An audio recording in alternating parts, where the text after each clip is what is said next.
তো আজি এইটো ভিডিঅ'ত ক্লাছ 9ৰ এটা এক্সাৰচাইজ লিখাই আছে 7.2 ট্ৰাইংগল চেপ্টাৰৰ 7.2 এক্সাৰচাইজৰ কুৱেশ্যন নম্বৰ 2 এইটো কুৱেশ্যন এই কুৱেশ্যনটোৰ লগতে ইয়াতে ফিগাৰো দিয়া আছে।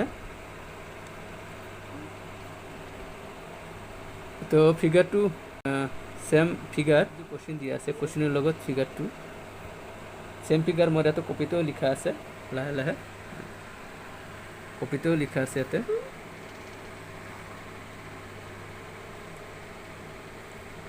তো in triangle ABC it is the perpendicular bisector of BC, show that triangle ABC is an isosceles triangle in which AB equal to AC। এইটো কুৱেশ্যনটো দিয়া আছে। তাহলে ফাৰ্ষ্টত কুৱেশ্যনটো ষ্টুডেণ্টক বুজাই দিছোঁ। ফাৰ্ষ্টত কৈছে in triangle ABC it is the perpendicular bisector। এতিয়া দুটা কথা আছে, এই ট্ৰায়াঙ্গেল ABC যে দিয়া আছে এই দুটো কি হয় পারপেন্ডিকুলার বাইসেক্টর। পারপেন্ডিকুলার মিন্স কি আর বাইসেক্টর মিন্স কি স্টুডেন্টে জানেই। সাপোজ এতে মই রাফ করে বুঝাই দিছোঁ পারপেন্ডিকুলার। সাপোজ এটা এটা লাইন আছে, এটা এটা লাইন আছে, এইটো লাইনের ওপৰত সাপোজ আৰু এটা লাইন, সাপোজ এইটো লাইনেৰ ওপৰত এইটো লাইন যদি এনেকৈ থাকে এইটো পারপেন্ডিকুলার হলে কি হয় এনেকৈ 90 ডিগ্রি হয়, এফালেও 90 ডিগ্রি হলে কি হয় এফালেও 90 ডিগ্রি হয়। এইটো কি বুলি কয় পারপেন্ডিকুলার। এটা পারপেন্ডিকুলার। আর বাইসেক্টর মিন্স কি বাইসেক্টর এতে দুটা বস্তু আছে। বাইসেক্টর কি সাপোজ এটা একটা লাইন আছে, এটা একটা লাইন আছে, এই লাইনটির ওপৰত এইটো লাইন যদি এনেকৈ বাইসেক্ট কৰে মানে কি ইন্টাৰসেক্ট কৰে তাহলে কি হ'ব ইয়াৰ পৰা এইখিনি আৰু ইয়াৰ পৰা এইখিনি কি হ'ব ইকুৱেল হ'ব, মানে এইখিনি আৰু এইখিনি কি হ'ব ইকুৱেল হ'ব। এইটো কি বুলি কয় বাইসেক্টৰ। তাহলে এইটো পাৰপেন্ডিকুলাৰ আৰু বাইসেক্টৰ দুটা আছে অফ BC, এই BCৰ ওপৰত। তো আমাক শো দ্যাট দেখাব দিছে এইটো যে AB ইকুয়াল টু AC, মানে এটু সাইড আর এটু সাইড কি দেখাব দিছে ইকুয়াল দেখাব দিছে। তাহলে এটু সাইড কোনটো ট্রায়াঙ্গেলের লগত আছে হেতে দুটা ট্রায়াঙ্গেল দেখা যায় আছে, টু ট্রায়াঙ্গেলস, এটা হল ABD and another ACD।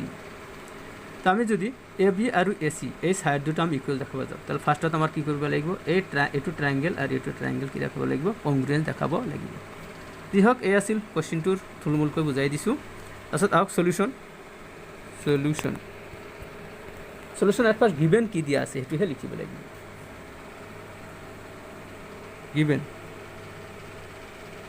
Given কি দিয়া আছে in triangle ABC it is the perpendicular bisector।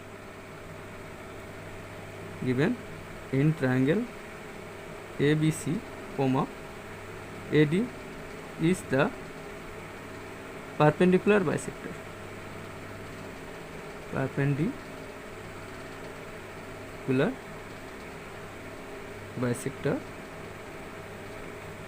perpendicular bisector of BC list. তো অলপ আগতে বুজাই দিছোঁ যে পারপেন্ডিকুলার মিন্স কি আর বাইসেক্টর মিন্স কি। ফার্স্টত আইছে এই পারপেন্ডিকুলার লৈ, পারপেন্ডিকুলার হয় এই BC লাইনের উপরে যদি এটু পারপেন্ডিকুলার হয় তাহলে এটু 90 ডিগ্রি হলে এফালেও 90 ডিগ্রি হবে। এতে কৈয়ে দিছোঁ এইটো যেটো রাফ করে বুজাই দিয়া হৈছে। সাপোজ এটু লাইন যদি এটু লাইনের উপর পারপেন্ডিকুলার হয় তাহলে এটা সাইডত যদি 90 ডিগ্রি হয় এনাদার সাইডত কি হ'ব 90 ডিগ্রি হবে। তাহলে কি হ'ব এটু যদি 90 ডিগ্রি হয় এটু 90 ডিগ্রি হবে। তাহলে therefore angle ADB equal to angle ADC equal to 90 degree. Suppose এটু 1 নম্বৰ এনেকৈ বনাই থৈছোঁ মই পারপেন্ডিকুলার, এই পারপেন্ডিকুলারটো এনেকৈ বনাইছোঁ। তো এডি যদি কেনেকৈ হৈছে সাপোজ এটু যদি পারপেন্ডিকুলার হয় তাহলে ফার্স্টত এটু ট্রায়াঙ্গেল যদি লওঁ এটু অ্যাঙ্গেল বুজাব আৰু এটু ট্রায়াঙ্গেল ল'লে এটু অ্যাঙ্গেল বুজাব। তাহলে এইটো অ্যাঙ্গেল যদি বুজাব খোজো মই তাহলে কি লিখিব লাগিব এইটো অ্যাঙ্গেল যদি আমি বুজাব খোজো তাহলে আহিব ADB আৰু এইটো অ্যাঙ্গেল যদি বুজাব খোজো আহিব ADC। আৰু এটা কি কৈছে bisector of BC। Bisector means কি এতে রাফ করে বুজাই দিছিলোঁ। সাপোজ এইটো লাইনের ওপৰত এইটো লাইন যদি এনেকৈ বাইসেক্ট কৰে তাহলে ইয়াৰ পৰা এইখিনি আৰু ইয়াৰ পৰা এইখিনি কি হ'ব ইকুৱেল হ'ব। তাহলে আমাৰ কি কৰিছে এডিয়া এই BCৰ ওপৰত বাইসেক্ট কৰিছে, তেনেহ'লে আমাৰ কি হ'ব ইয়াৰ পৰা এইটো আৰু ইয়াৰ পৰা এইটো ইকুৱেল হ'ব। এইটো দুটা কাটি কিনে ষ্টুডেণ্টক বুজাই দিছোঁ। মানে এটা লিখিব BD equal to BC and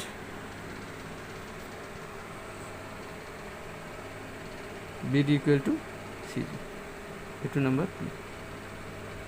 তো দুটো অপশন আমি পাই আছোঁ। ইয়াৰ পৰা এটা অ্যাঙ্গেল আছে আহিব আৰু ইয়াৰ পৰা এটা সাইড আহিব আৰু এইটো তো কমন সাইড দিয়াই আছে। তাহলে আমি এটা লিখিম ট্রায়াঙ্গেল দুটা সিলেক্ট করিম now triangle A D B and triangle ADC we have আমি কি কৰিছো ফাৰ্ষ্টত এটো ট্ৰায়াঙ্গেল লৈছো এতে দেখাই পাই আছে ষ্টুডেন্ট ADB মানে এটো ট্ৰায়াঙ্গেল বুজাইছে আৰু ADC মানে এটো ট্ৰায়াঙ্গেল বুজাইছে আমি যেতে কি কৰিম ফাৰ্ষ্টত এই ট্ৰায়াঙ্গেল দুটা কংগ্ৰুয়েন্ট দেখাম তো ট্ৰায়াঙ্গেল দুটা কংগ্ৰুয়েন্ট দেখাওতে ষ্টুডেন্টে জানে देयर आर 4 কংগ্ৰুয়েন্স ৰুলস এতে মই লিখি দিছো 4 কংগ্ৰুয়েন্স রুলস এতে লিখা আছে এটো side side side side angle side angle side angle আৰু right angle hypotenuse and side তো ইয়াৰ চাৰিটাৰ কংগ্ৰুয়েন্সৰ ভিতৰত যিকোনো এটা ষ্টুডেন্টে এপ্লাই কৰিলে হ'ব যিকোনো এটা লৈ প্ৰুফ কৰিলে হ'ব তো আইছো এটো ফাৰ্ষ্টত আমাৰ এই ট্ৰায়াঙ্গেল দুটা যে দিয়া আছে এতে পিকচাৰটো আইছো এই ট্ৰায়াঙ্গেল দুটা যে দিয়া আছে এটো ট্ৰায়াঙ্গেল আৰু এটো ট্ৰায়াঙ্গেল যে আমি লৈছো তাহলে আমি কোনটো এতে দেখুৱা হৈছে এই যে 1 কি দেখাইছো ADB মানে ADB এটো 90 ডিগ্ৰী আছে এটোৰ পৰা আৰু এটো ট্ৰায়াঙ্গেলৰ পৰা এটো 90 ডিগ্ৰী আছে তাহলে আমি কি লিখিম angle ADB angle ADC = 90 degree এটো কোৰ পৰা আহিছে এই যে এনেকৈ এটোৰ পৰা আহিছে তো 1 মাৰ্ক দিছো এতে লিখিব লাগিব ফ্ৰম 1 ৰিজন দিবই লাগিব এটা লাইন লিখাৰ লগে লগে যেতে আমি কংগ্ৰুয়েন্স দেখাম ৰাইট সাইডত এটো সেকেন্ড ব্ৰ্যাকেটত বা থাৰ্ড ব্ৰ্যাকেটত যদি আমি ৰিজন নিদিও তেনে লাইনটো কেনসেল হ'ব লাইনটো কোৰ পৰা আহিল এটো ৰিজন দিব লাগিব আৰু এটা লাইন কি আছে BD = CD এটা হল কি ফ্রম এটো বনাই থৈছো ফ্রম 2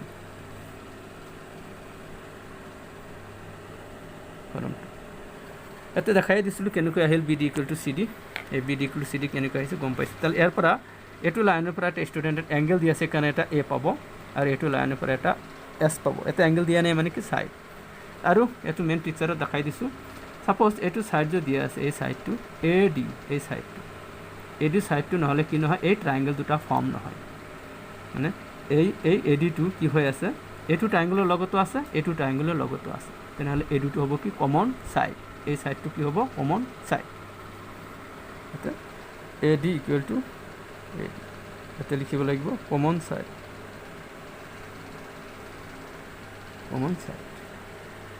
তো ইয়াৰ পৰা এটা অ্যাঙ্গেল পাম এটো লাইনৰ পৰা এটা অ্যাঙ্গেল আহিব এটো ADB আৰু AD এতে কি হ'ব ADC এতে অলপ মিস্টেক হৈ আছে ADC হ'ব এটা তাৰ পিছত BD = CD আৰু AD = AD এটো কমন সাইড তাহলে এটোৰ পৰা এটা অ্যাঙ্গেল মানে A আহিব এটোৰ পৰা এটা S আহিব আৰু এটোৰ পৰা এটা S আহিব মই ৰেড পেন দি দেখাই দিছো ষ্টুডেন্ট এটো লিখিব না লাগে সাপোজ ইয়াৰ পৰা এটা সাইড আহিব সৰি অ্যাঙ্গেল আহিব ইয়াৰ পৰা এটা সাইড আহিব আৰু ইয়াৰ পৰা এটা সাইড আহিব এবিলা ষ্টুডেন্ট দেখাব না লাগে এইখিনি ৰেড মাৰি দিছো মই এনেকৈ ইয়াৰ এইখিনি দেখাব না লাগে ষ্টুডেন্টে জাস্ট বুজাৰ কাৰণে মই এনেকৈ দেখাইছো তাহলে এটা অ্যাঙ্গেল আহিব আৰু দুটা সাইড আহিব এতে কংগ্ৰুয়েন্স দেখাইছো মই তাহলে এটা অ্যাঙ্গেল এটোত আছে আৰু দুটা সাইড এটোৰ লগত এটা তাহলে এটো হিচাপে কি হ'ব কংগ্ৰুয়েন্স হ'ব তাহলে আমি কংগ্ৰুয়েন্স কেনেকৈ দেখাম যেনেকৈ আমি ফাৰ্ষ্টত লিখিছো ইয়াতে ADB আৰু ADC so therefore triangle ADB congruous to triangle ADC এটো কি হ'ব বাই SAS তে ট্রায়াঙ্গেল দুটা কংগ্ৰুয়েন্ট দেখাৰ পিছত হে আমি কি কৰিব পাৰিম ইয়াতে যে আমাৰ মেইন কোশ্চনটো যে দেখাইছে এটো সাইড আৰু এটো সাইড ইকুয়াল দেখাব ইয়াতে লিখছে কি show that ABC is an isosceles triangle in which AB = AC মানে ইয়াৰ পৰা এটো সাইড আৰু ইয়াৰ পৰা এটো সাইড আমাক ইকুয়াল দেখাব লাগে তো এটো সাইড আর এটো সাইড যদি ইকুয়াল দেখাবো যায় ফার্স্ট এটো ট্রায়াঙ্গেল আর এটো ট্রায়াঙ্গেল কংগ্রুয়েন্ট দেখাবো লাগিব তো অলরেডি আমি কংগ্রুয়েন্ট দেখা হে তাহলে এতে কি লিখম আমি therefore AB = AC এটো কি বুলি কোৱা হয় বাই CPCT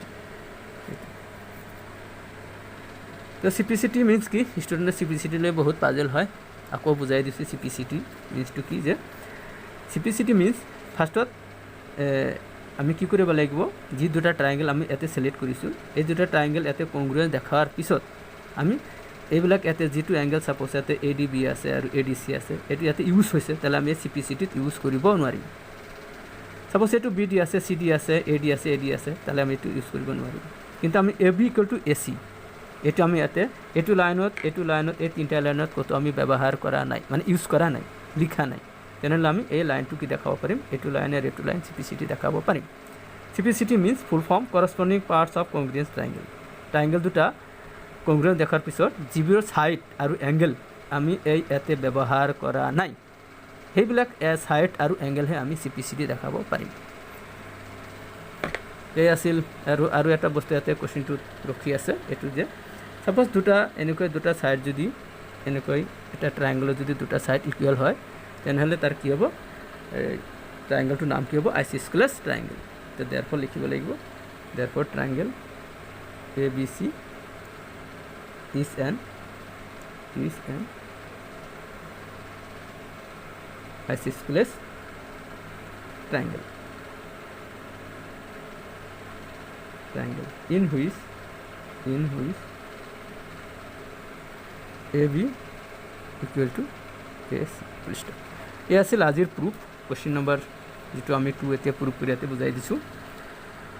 তো ষ্টুডেণ্টক যদি এইটো কুৱেশ্যনটো বুজি পাইছে তেনেহ'লে মোৰ চেনেলটো এবাৰ ছাবস্ক্ৰাইব কৰিব, আৰু আপোনালোকে কেনেকুৱা পাই আছে ভিডিঅ'বিলাক মোক কমেণ্টৰ দ্বাৰা জনাব, আৰু কি কি মেথছ লাগে চলিউশ্যন আপোনালোকৰ ক্লাছ 9-ৰ ইংলিছ মিডিয়াম হওক আৰু এছামিছ মিডিয়ামে হওক, সেইটো কোনো কথা নাই, আপোনালোকে কমেণ্টৰ দ্বাৰা মোক জনাব, মই দিবলৈ চেষ্টা কৰিম।